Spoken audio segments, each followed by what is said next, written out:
Hello and welcome back to People Skills Pro. Today, we need to talk about one of the most dangerous and emotionally draining figures you can have in your life, the secret enemy, the frenemy, the wolf in sheep's clothing.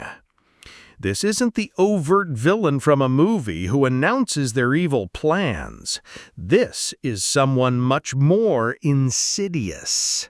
It's the person in your social circle, your workplace, or even your family who smiles to your face, who says all the right things, but who leaves you with a consistent, nagging feeling of being diminished, drained, and subtly undermined. You walk away from interactions with them feeling a little worse about yourself, but you can never quite put your finger on why. Their attacks are so subtle, so cloaked in plausible deniability, that if you were to confront them, you would look like the crazy, oversensitive one. This is by design. Many people go through life being slowly poisoned by these relationships, never understanding why they feel so insecure or anxious around certain individuals. They mistake covert hostility for friendship. Today, we are going to turn on the lights. We are going to give you the tools to see these people for who they truly are. We will do a deep dive into the 7 subtle cues that someone in your circle is secretly working against you. We will explore the psychology behind their tactics and give you a clear framework for how to respond, not by creating drama, but by reclaiming your power. This is your guide to identifying and neutralizing the hidden enemies in your life. The core principle: look for patterns, not incidents. Before we get to the cues, we must establish the most important rule for this analysis. You are looking for a consistent pattern of behavior, not an isolated incident. Anyone can have a bad day and make a thoughtless comment. A true friend might accidentally say the wrong thing. A frenemy, however, will exhibit a pattern of these behaviors over time. One backhanded compliment could be a mistake. A dozen of them is a strategy. The second part of this principle is understanding their primary weapon, plausible deniability. Every action a frenemy takes is designed to have a built-in excuse. I was just joking. I was just trying to help. I completely forgot. This is how they attack you while maintaining the appearance of innocence. Your job is to stop falling for the excuse and start recognizing the pattern. Cue number 1, the backhanded compliment. This is the frenemy's signature move. It is a compliment with a hidden insult designed to make you feel good and bad at the same time, leaving you confused and unable to defend yourself. The psychology. The backhanded compliment is a tool for asserting superiority. The frenemy can't stand to give you a genuine compliment because that would mean acknowledging your value. So they wrap the compliment in a criticism to ensure that they remain in the one-up position. It's a way to put you down while pretending to lift you up. What it looks like. The surprise compliment. Wow, you gave a great presentation. I was honestly surprised you could pull it off. The compliment is, great presentation. The insult is, I had low expectations of you. The qualifier compliment. I love that dress on you. It's so great at hiding your problem areas. The compliment is, I love your dress. The insult is, you have problem areas. The it's good for you compliment. Congratulations on the promotion. That's a really great role for someone at your level. The compliment is, congratulations. The insult is, you are at a low level. How to handle it. The thank you method. Do not take the bait and get defensive. That's what they want. The most powerful response is to graciously accept the positive part of the compliment and completely ignore the negative part. Them.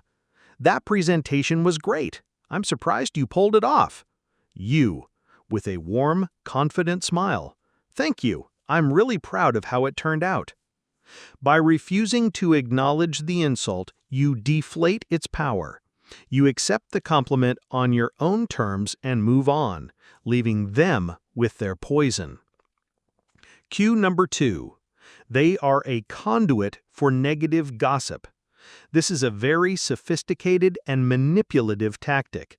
The frenemy will constantly come to you with news about what other people are supposedly saying about you. They always frame it as them being a loyal friend. Their goal is to isolate you and make you dependent on them. By positioning themselves as your sole source of truth, they can poison your perception of your real friends. They create discord and make you feel paranoid, which forces you to rely on them more and more. They are not reporting on drama. They are manufacturing it, with you as the target. What it looks like. Hey, I don't want to cause trouble, but I feel like you should know. I heard Sarah was saying that you were being a little standoffish at the party. Just be careful around Mark at work. He was telling people that he's not sure about your new project. How to handle it. The shut down the channel method. You must refuse to participate in the game. You do this by calmly and firmly setting a boundary. Them. I heard Sarah was saying, you know, I appreciate you wanting to look out for me, but I really prefer to deal with people directly. My relationship with Sarah is great, and if she has an issue, I trust she'll talk to me about it. Anyway, did you see that new movie that just came out?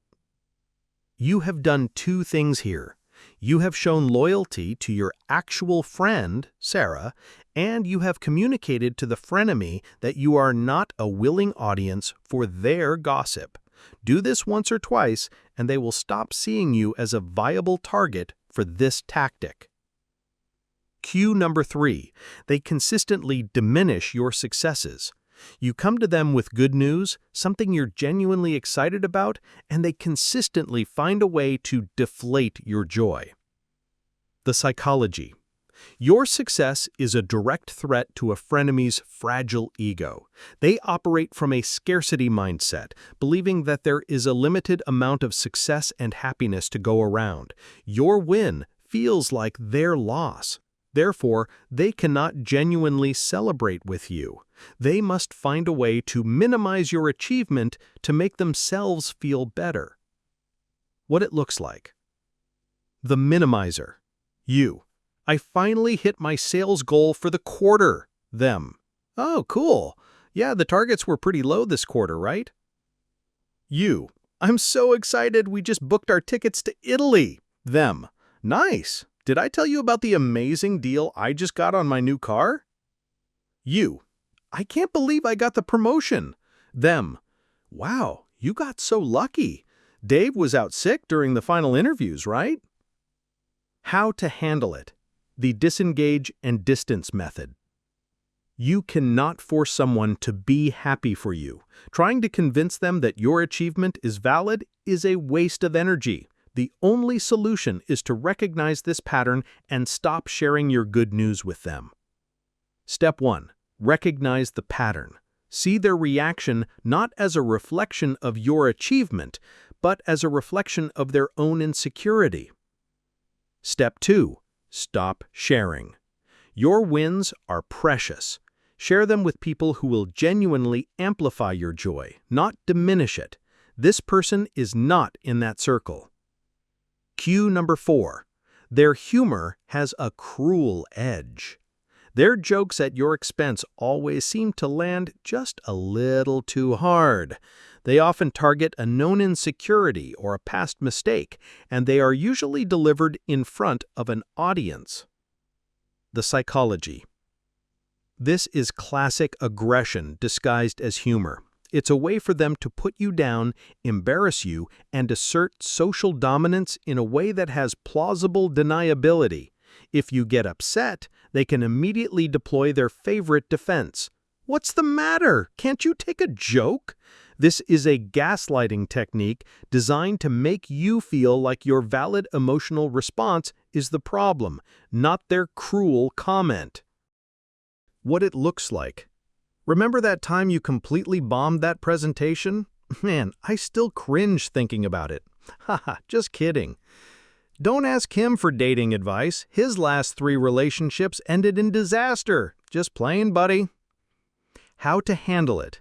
The explain the joke method. Do not get angry and do not laugh along. This only rewards their behavior.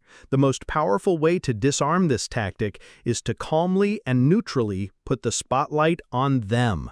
Them tells a cruel joke at your expense.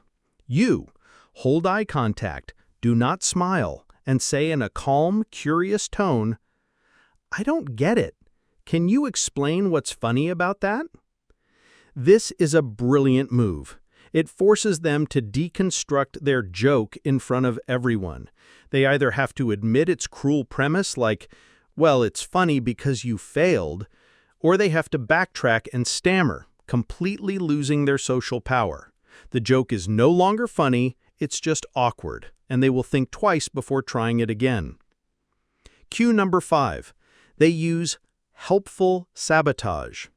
The frenemy will often offer you help or advice that is subtly designed to undermine your confidence or lead you to make a poor decision.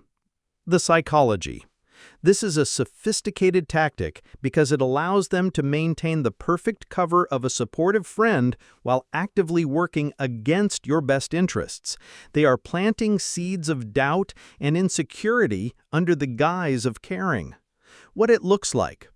Are you sure you want to ask for that raise? The company is going through a tough time.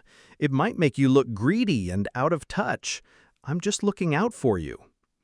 You should definitely wear that shirt on your date. It's so unique, knowing full well it's not a flattering choice. I wouldn't start your own business if I were you. 90% of them fail. It's really risky. How to handle it. The thank you, next method. Never argue with them or try to justify your decisions. This gives them more opportunity to sow doubt. Them. Are you sure you want to ask for that raise? You. With a calm, confident tone. Thanks for your perspective. I'll definitely keep that in mind. And then you completely disregard their advice and trust your own judgment. You are thanking them for the input, not the content. This shows that you are a man who listens to counsel but ultimately makes his own decisions. Cue number 6. They exclude you with micro-rejections. This isn't about not getting invited to the big wedding or the huge birthday party. This is about a consistent pattern of being left out of the small, informal, day-to-day things. The psychology. This is a subtle but powerful way to socially isolate someone. By consistently excluding you from the quick coffee run, the impromptu lunch, or the group chat planning a casual get-together, they are sending a message, you are not part of the inner circle. This creates a feeling of being on the outside looking in and can breed insecurity and self-doubt. How to handle it. The invest elsewhere method. Stop trying to get an invitation to their party. Recognize that you are not a priority for them and that their circle is not your circle. Stop initiating. Don't be the one always trying to make plans with this person or group. Invest your social energy wisely. Focus on building deeper connections with the people in your life who do actively include you, who respect you, and who make you feel good. Cue number 7. Your body gives you a warning. This is the final and most important cue. It's not about what they do or say, it's about how you feel. Trust your intuition. The psychology. Your nervous system and your subconscious mind are incredibly powerful tools for threat detection. Even if you can't logically pinpoint what's wrong, your body often knows. It picks up on the subtle shifts in their tone, their micro-expressions, and the dissonance between their words and their energy. What it looks like. You feel a sense of dread or anxiety before you have to see them. You feel physically and emotionally drained after spending time with them. You find yourself feeling more insecure or worse about yourself after your interactions. You feel like you have to be on guard or perform when you're around them. How to handle it? The trust your gut method. Your feeling is the data. It is the most reliable signal you have. Stop making excuses for them. Maybe they're just having a bad day. Stop overriding your own intuition. Your feeling of being drained is a clear sign that this person is a net negative in your life. The only solution is to honor that feeling and create distance. So, let's bring this all together. The secret enemy in your life is not a cartoon villain. They are a subtle poison. They use backhanded compliments. They traffic in negative gossip. They diminish your success. They offer helpful sabotage. They exclude you with micro-rejections. Their humor is a weapon, and ultimately, they leave you feeling drained. Recognizing these patterns is the first step to reclaiming your power. The solution is not a dramatic confrontation, which is often what they want. The solution is a quiet, confident strategy of disengagement. You handle their jabs with unflappable grace. You shut down their gossip channels. You stop sharing your victories with them. You build your own tribe. And you trust your gut. You don't make a big announcement. You just fade away. You become a boring target.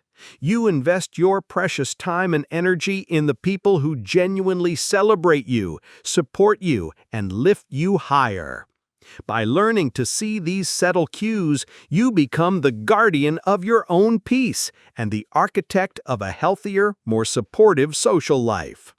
If you found this guide helpful, please click the like button and subscribe to People Skills Pro for more practical advice on building a better life. Thank you for listening.